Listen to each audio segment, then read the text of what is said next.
Hello and welcome to a special interview for The Wire. Once again, coronavirus cases are rising sharply and worryingly. And there's a growing sense of concern, perhaps apprehension, maybe even fear about what does the future hold for India. Today, we present an informed view from abroad to give us an understanding of how he believes the future looks. My guest is Professor and Dean of the Brown University School of Public Health and one of our favorite guests on this program, Ashish Jha. Professor Jha, as of today, the 30th of March, coronavirus cases are increasing around 70,000 a day, and the 7-day moving average of daily cases has actually increased 3.5 times in the last 4 weeks. How worrying does it look to you? Yes, so thank you, first of all, for having me back. This is a concerning situation. The speed at which infections are rising across India, particularly in some places like Maharashtra, is very concerning. And it really suggests exponential growth, and it suggests that urgent action is needed if we are going to curtail this spread. There is, until some actions are taken, it's not going to just stop on its own. And so I think this is a very concerning situation. And when I look at the data now, compared to the data from last April or May when infections were rising, the speed of growth right now is much, much more significant, much faster than what we saw last spring and summer. So several reasons to be very concerned about the situation. Let me pick up on that point about the speed of growth being much more concerning this time around compared to the spike last year. In Europe and America, the second spike, and sometimes even the third spike, was considerably worse than the first. And as you pointed out, this time, the speed of growth of the second spike is much faster than the speed of growth of the first. So are we therefore suggesting that the second spike in India is going to be worse than the first? Well, that's certainly the concern. And that's what I would be worried about. And at this point, sitting where we are today, looking at the data, all of the evidence suggests that it probably will be. And then there's going to be an important set of questions about how do we control it? How do we stop the growth? And those are issues we can get into. But looking at the data right now, that the concern is it's going to be even worse this time. I definitely will talk to you about what it is you advise the government to do. But let me ask you a few more questions to try and establish how you view the situation that's developing before we start diagnosing what to do about it. Initially, reports in India suggested that although cases were growing fast, perhaps even exponentially, the instance of serious disease and death was considerably lower than in the first spike. Today, however, just before I began speaking to you, there are some reports that suggest that maybe the quantum of deaths is increasing, possibly even as much as 3 or 4 times. Assuming the initial reports are true, how much comfort or reassurance can we take from the fact that although cases are growing, the instance of severe disease and death is lower, maybe considerably lower than last time? Yeah, I would not take too much comfort in this. And let me explain why. What we see in every country in the world, every time there is a spike in cases, what happens is initially the cases tend to rise among young people. And young people are much less likely to get sick and die. And so what happens is that there is a period of 2-3 weeks where you see this big bump in cases, but not such a big bump in deaths or even hospitalizations. And you have this sense of comfort that maybe this time the cases won't lead to severe hospitalizations and deaths. What typically follows is that young people then interact with older people, and older people get infected. And then a week later, those older people are hospitalized. And 2 weeks after that, those older people die. So there can be a lag of 4, 5, even 6 weeks between a spike in cases and a spike in deaths. And that 4 to 6 week period is very dangerous because we can lull ourselves into believing that somehow we have split and broken the relationship between cases and death. At this point in India, I don't think we have. It has not been in any other country. And therefore, I would expect deaths to follow in the weeks ahead. And actions we take now on preventing infections will have payoffs on hospitalizations and deaths 4 or 6 weeks down the road. So, in other words, the belief that the instance of severe disease and deaths is lower than last time is actually, if I can use that phrase, an illusion. You're simply looking at a frozen picture of the trajectory of this particular spike. As the young start giving it to the elderly, the deaths will start shooting up. And then at that point, you'll have a major problem if you've been lulled into quiescence by a false illusory picture at the moment. Absolutely. And what the two things I will say is deaths today, the number of people who died in India today, they represent infections that happened to those people 3-4 weeks ago, right? So that's one thing already to understand, is that deaths always lag infections by 3 to 4 weeks because it just takes a while for people to get infected, get hospitalized, get very sick, and then die. The second is that, of course, the elderly people who were infected and died 3-4 weeks, who got infected 3-4 weeks ago, they might have gotten it from somebody who got infected even before then. So there's a whole chain of activity that what we look at when we look at deaths is really the tail end of that. So I would not be lulled into complacency here. Now, one of the things that is brought up is that India does have a relatively younger population. So the proportion of infections that will go on to deaths may be lower in India than it would be, let's say, in Western Europe, which has an older population. But there's still plenty of older people in India, people with chronic diseases, people with diabetes, who are at high risk, and I would be very careful at this moment. Now, I know, Professor Jha, that you're based in America, but I also know that you follow India reasonably closely. Do you have any sense of what's causing this second spike? Is it, as the government keeps insisting, lax and careless COVID behavior? Or is it perhaps also because mutant strains that are more infectious are taking a grip, whether they are locally homegrown strains or whether they're imported ones? Yeah, I think it's both. So let's talk about both of them. There has clearly been a relaxation over the last couple of months. We have seen this in state after state across the country. And we've also seen it in people's behavior.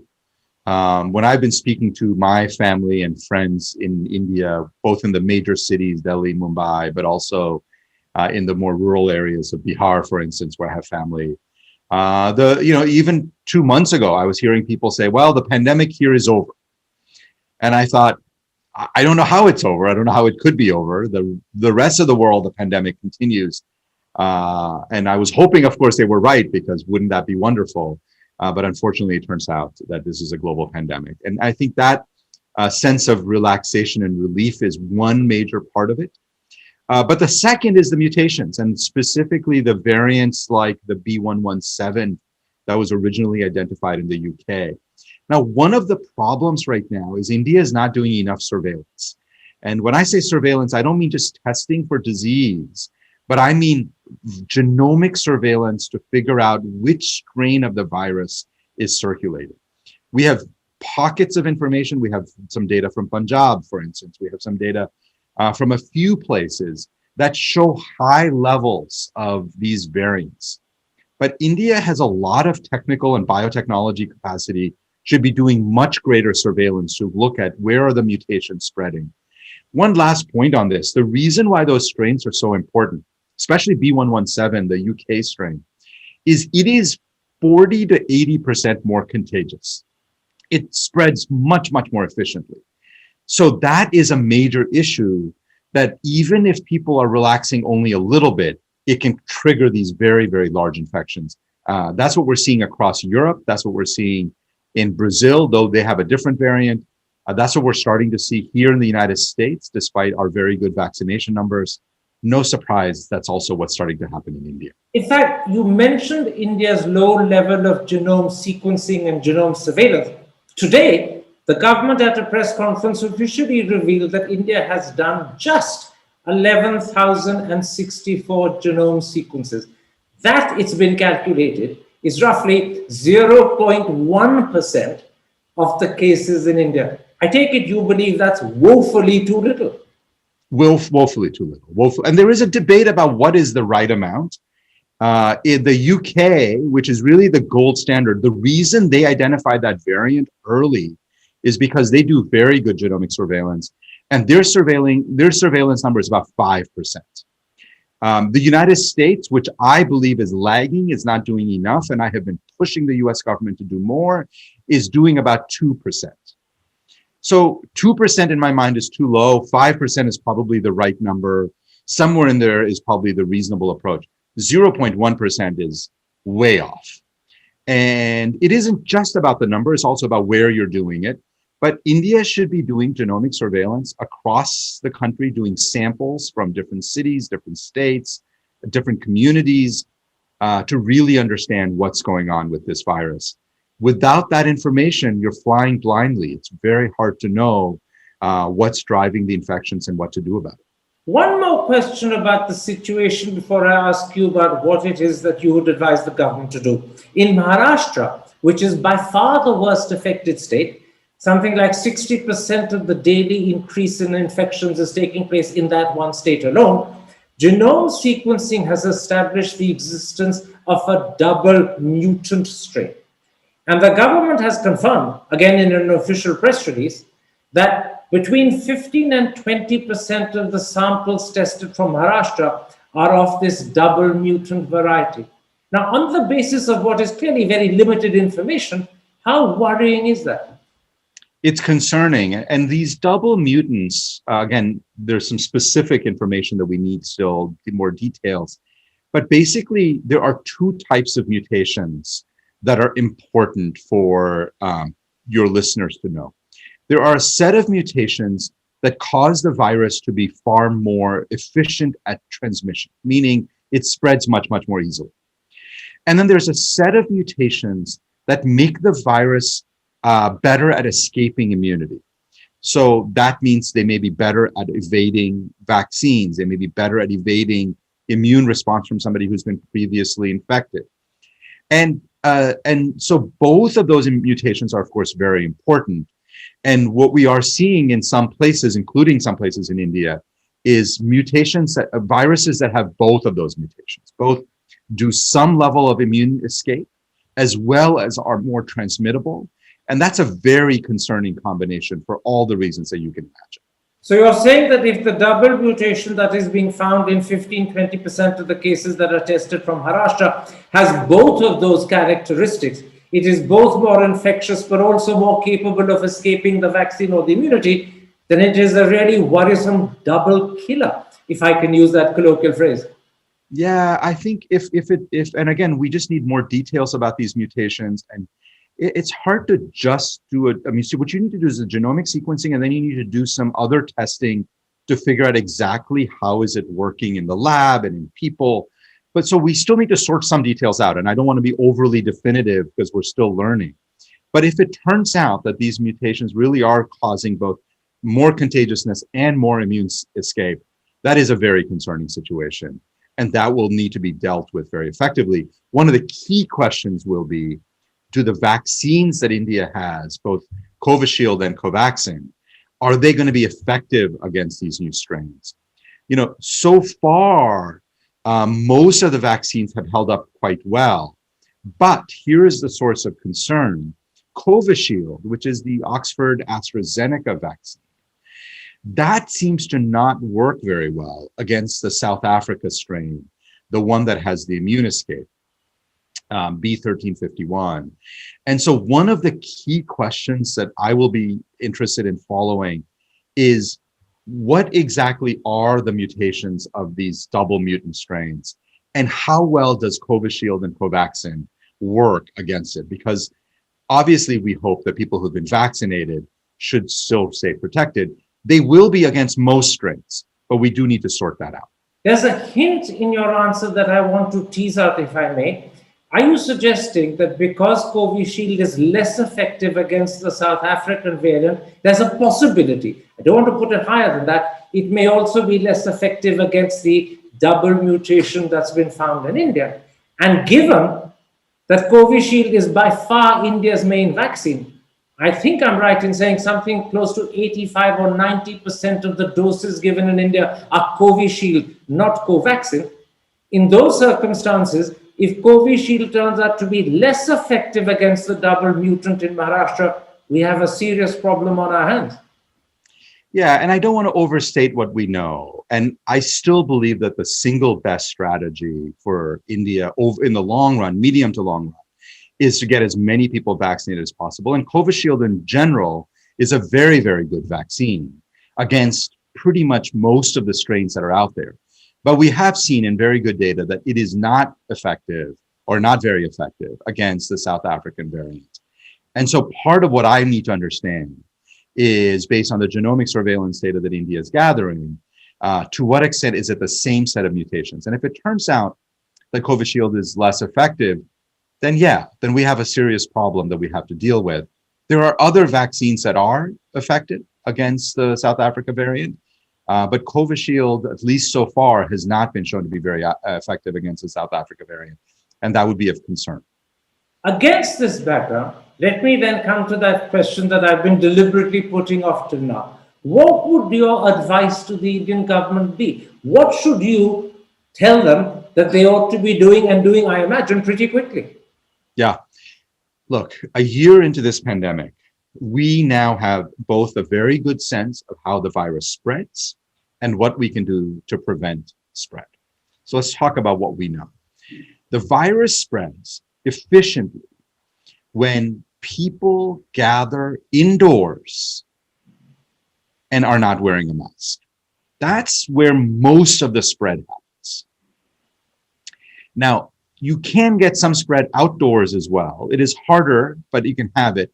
In very, very, very crowded outdoor situations, you can get spread as well, but it's pretty uncommon. So that's what we know about how the virus spreads. And then that gives us a whole bunch of tools for what we should do. So any large gatherings are risky, and large gatherings indoors are very risky, and large gathering indoors where people are not wearing masks are extremely risky. That sets up, in my mind, all of the policy choices. So large gatherings of any kind, I would hold off on, even outdoor ones, if it's going to be very massive, like, that to me is the most concern, is the large, massive gatherings. But indoors as well, I mean, particularly indoors, right? And so restricting indoor activity is going to be very important in terms of not having weddings, not having those kinds of social gatherings where then people come inside for enjoying a meal, partly because also you can't wear a mask when you're having meals and celebrating. And I would really push hard on holding off on those kinds of things, because those tend to be the super spreader events. And then the government should absolutely be strongly encouraging mask wearing and saying to people who have started relaxing that they really do need to get back to wearing masks. I don't think a national lockdown makes any sense at this moment. Obviously, local lockdowns may be necessary in places where spread is happening very, very quickly. Lockdowns, again, are very aggressive. They're also very costly to people. And I have always said that, to me, there's really a set of options, from the most aggressive, which is a complete lockdown, to milder versions, such as getting people to wear masks. More aggressive is avoiding those indoor gatherings. And I would have a very, very targeted approach based on where the infection is spreading. One last point, though, is all this targeted approach is contingent on the idea that you're doing lots of testing everywhere, so you actually know where the virus is spreading. And if you have pockets of areas where there's not a lot of testing happening, you don't actually know what's going on. So always thinking about how can you do more testing, more surveillance, more genomic surveillance, also very important. Your stress in that answer was on restricting, if not actually curbing and stopping large gatherings happening indoors. In particular, you mentioned weddings. As an Indian, you know how fond we are of having big, ugly Greek-style weddings. We have tens of hundreds, maybe thousands turning up. The government's put a restriction at the moment of 200 people. Do you think, in fact, they should ban weddings altogether for a while, rather than just put a restriction of 200 indoors? I mean, certainly in places like Maharashtra, I would not go to a wedding. I don't think that even 200 indoors, that's a lot of people who can spread the disease to each other. So I would not do any large indoor gatherings in places where the outbreaks are bad, like Maharashtra, like Gujarat, other places where we're seeing outbreaks. You know, but overall, you've got to do surveillance and make sure that you're not missing infections elsewhere. Now, you said that outdoor events are much less likely to lead to infection, but as you know, there are 5 major fiercely fought election campaigns happening in India, and they will continue to happen right up till the 1st of May. I'm talking about campaigns in Bengal, Tamil Nadu, Kerala, Assam, and Pondicherry. And then, starting in 2 days' time on the 1st of April, there will be a series of Shahi Shnans at the Kumbh Mela in Haridwar. And at both the election campaigns and again at Haridwar, tens, if not hundreds of thousands will gather together. Clearly, there will be no social distancing. Very likely, there will be no masks worn either. And all of these potentially could become super spreader events. Should some restraint be put on them? Yeah. Sorry, I didn't mean to interrupt. It is, again, outdoors is safer, but if you're going to get tens of thousands of people packed together, you're right, no social distancing. I think the one thing you can do to make it much safer is to get everybody to wear a mask. No mask packed together outdoors for extended periods of time is very risky. And I just think at this point, and it's a real challenge. And one of the problems of these kinds of gatherings is people come together, they infect each other, and then they leave and they disperse. And so the infection spreads to other parts of the country, other parts of states. So that's the other part of the problem, is that it's not just, these large gatherings are not just limited to people who are there. Those people then go home, they go back to their villages, they go back to other cities, and then this infection can spread.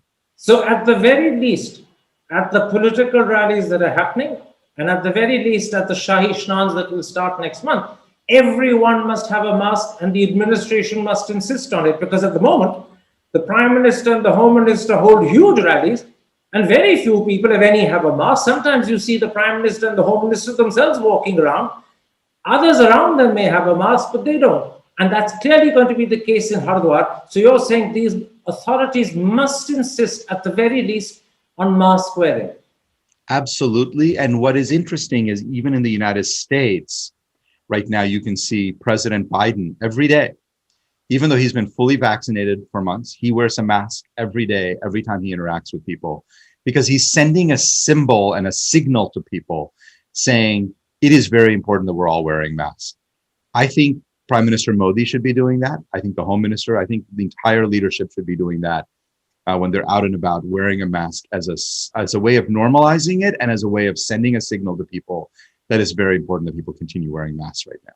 Let me ask you 2 more questions about what the authorities should do about the situation that is clearly becoming extremely concerning and worrisome. Now, vaccinations began in India in mid-January, and the average at the moment is something just around 2 million doses a day. But less than 5% of the population has been covered.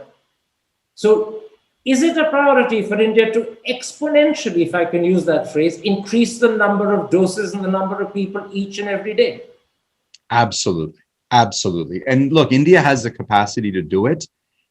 India obviously has great manufacturing capacity. It has great capacity in terms of distribution of vaccines. I would make this beyond those public health restrictions that we're talking about, of avoiding large gatherings, holding off on weddings, holding off on large indoor gatherings of any kind, and mask wearing. The other major strategies got to be substantial ramping up of vaccinations. That's how you protect people. And getting people, especially high-risk people, older people, healthcare workers, vaccinated should absolutely be priority number 1. And then once those people are vaccinated, keeping going to others who are out and about, workers, people who cannot do social distancing, cannot be at home. That should be the next group. But right now, it's got to be priority groups who are at high risk. One more question about what the government should do. As of the 1st of April, everyone over the age of 45 will be entitled to a vaccination. But given the very high vaccine hesitancy in India, by some reports, as much as 50% of healthcare workers have actually not taken it. And those are people who know, A, how effective vaccines can be, and B, they are the most exposed to the problem.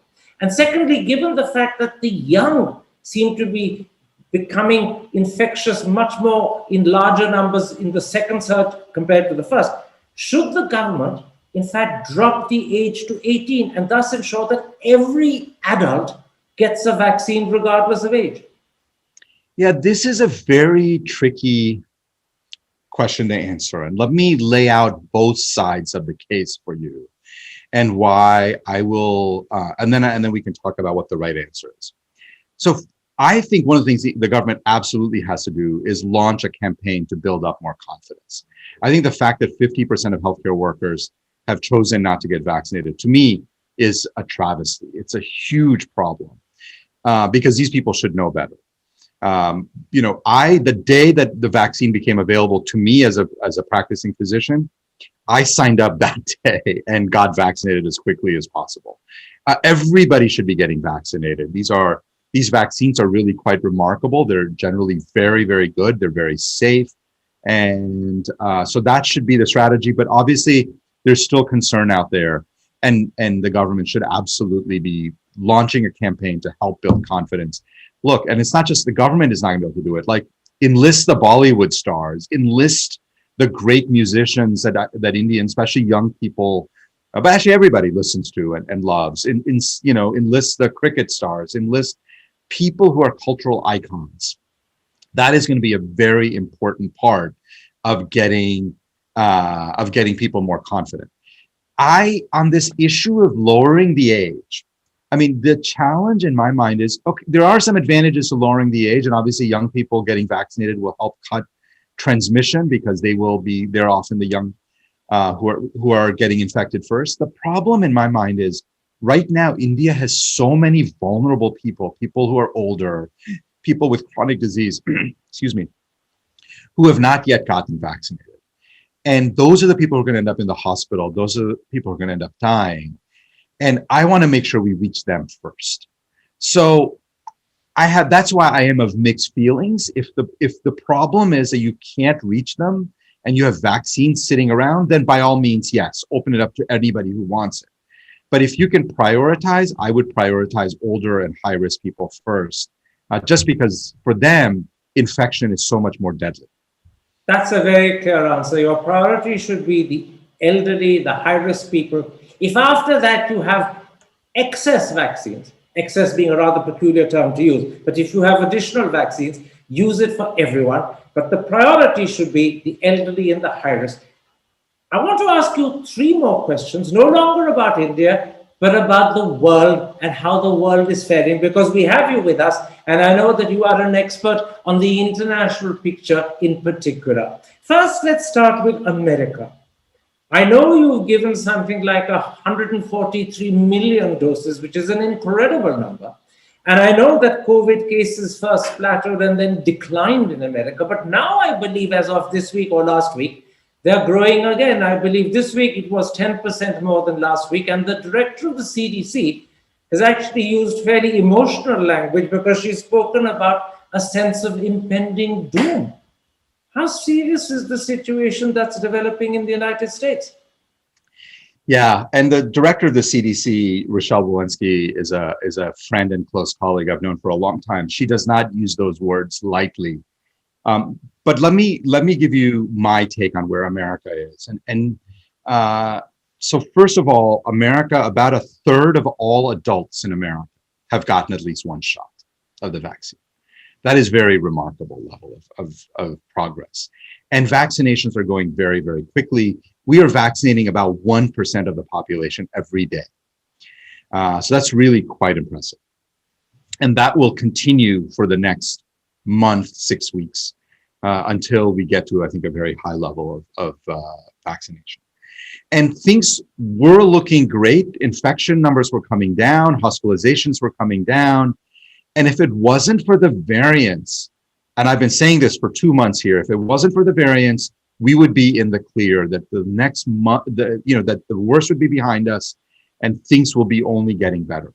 The problem is this B.1.1.7, the UK variant, which is now dominant here in the United States, just like it is dominant in much of Western Europe. And it is causing a real problem. So we have seen cases starting to rise again, and we have a race. And if we can vaccinate enough people, we can stop it. But also we have a third problem, which is the same thing that's been happening in India, which is a lot of relaxation. A lot of states are saying, well, we have so much vaccine, infection numbers are down. Let's relax all standards, get rid of mask mandates, and just go back to normal. And unfortunately, that's not a good policy. So I remain pretty concerned about the next month or 6 weeks in America, where I think we may see many more infections. What I don't worry about is horrible numbers of hospitalizations and deaths, because so many high-risk people in America have now been vaccinated. Vast majority of people over 65 have gotten a vaccine. Vast majority of people with chronic diseases have gotten a vaccine. So we really are making very good progress. Once we get into, so right now, here we are, end of March. Once we get into May, things in America will be much, much better, because so many people have been vaccinated that even with the variants, I think we'll be in very good shape. But it's really about the next 6 weeks that are going to be the challenge. What about Europe, Professor Jha? With the exception of Britain, the rest of the continent seems to be experiencing yet another surge. Is this because of different levels of vaccination between Britain and mainland Europe? Is it because of increased vaccine hesitancy in mainland Europe? Does that explain the difference? It's a bit of both, but it's primarily not enough vaccines. You know, what's very interesting is a few countries, US, UK, India, made large bets on vaccines, started producing millions and millions of doses of these vaccines back in September, October, before we even knew whether the vaccines were going to be effective or not. And that has meant that both in the US and in the UK, we've been able to vaccinate a large proportion of people. In India, we already discussed, a big country, but has started off strong and needs to keep going and accelerating its vaccinations. Europe, for a variety of reasons, did not make those same investments, did not build up the manufacturing capacity for vaccinations in the same way, and now finds itself unable to vaccinate a majority of its people because it has relatively limited supply. I mean, the ultimate irony of this is the first vaccine that was authorized in the United States was the BioNTech Pfizer vaccine developed in Germany. And a vast majority of Germans have not been able to get that vaccine yet. So it's really just, they did not make the level of investments. There is more hesitancy in Europe as well. And then right now, Europe is really facing this B117, again, the UK variant surge, and they can't use vaccines as a way out of it because they don't have enough. And so they're having to go into lockdown, so as a way to manage this. Let me ask you two more questions before I end. The year began with vaccinations rolling out, and many people believed we were poised to beat the virus. 3 months into the year, does that optimism look as if it was perhaps exaggerated or at least premature? It's certainly, I think it was premature. I would not say exaggerated. I do think that the world will be in much, much better shape later this year. Some countries like the United States will be in much better shape by the summer because we will have 50, 60, maybe 70% of our population vaccinated. But I think it was premature. The sense somehow that we had beaten the virus, that the pandemic was over, I think really did catch us flat-footed. And, you know, this is one of those situations where those of us who were saying we remain worried that there are too many vulnerable people, the infections are still spreading. You know, I had been saying for months, I hope I'm wrong about all of this, but I am really concerned about where things are going to be. That's where we are. And there's some basic biology and math here. Like there's a large majority of people in India, large majority of people in the world remain vulnerable to this virus. People have not been infected yet. And as the virus spreads, we're going to see more spikes, and we know the way out of it, which is ultimately through vaccinations. That's my last question. Are you worried that not enough is being done by a long shot to get vaccines to poor countries in Asia and Africa? It's very likely that before 2021 ends, America and Europe could be fully vaccinated. But the virus will remain a very potent threat in the rest of the world. How worrying would that be?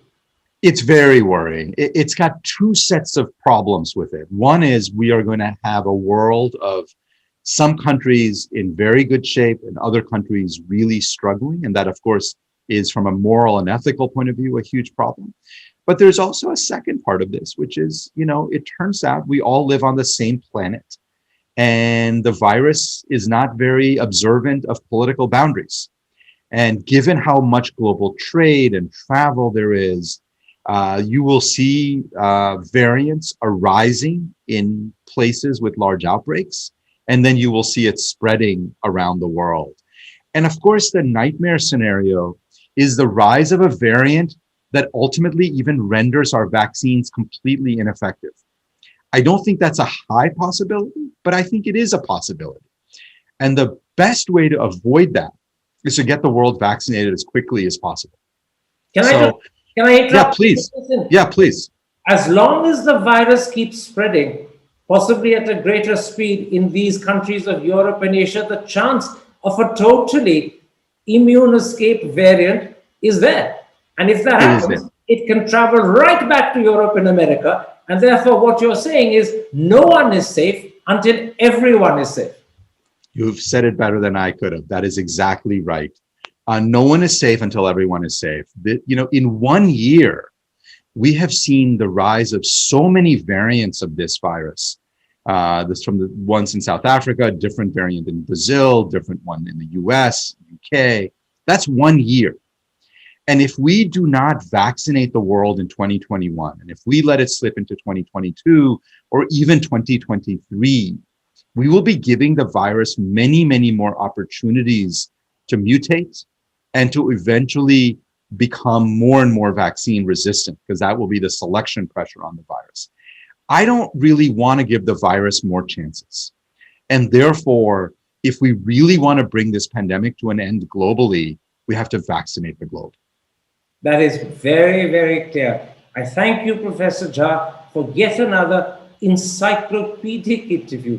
You've opened our eyes in India, not just to the situation we face and why it's worrisome, but also to the broader picture that applies abroad. Thank you very much indeed. Take care. Stay safe. Thank you for having me on, and it was my pleasure, and stay safe as well. Thank you, sir.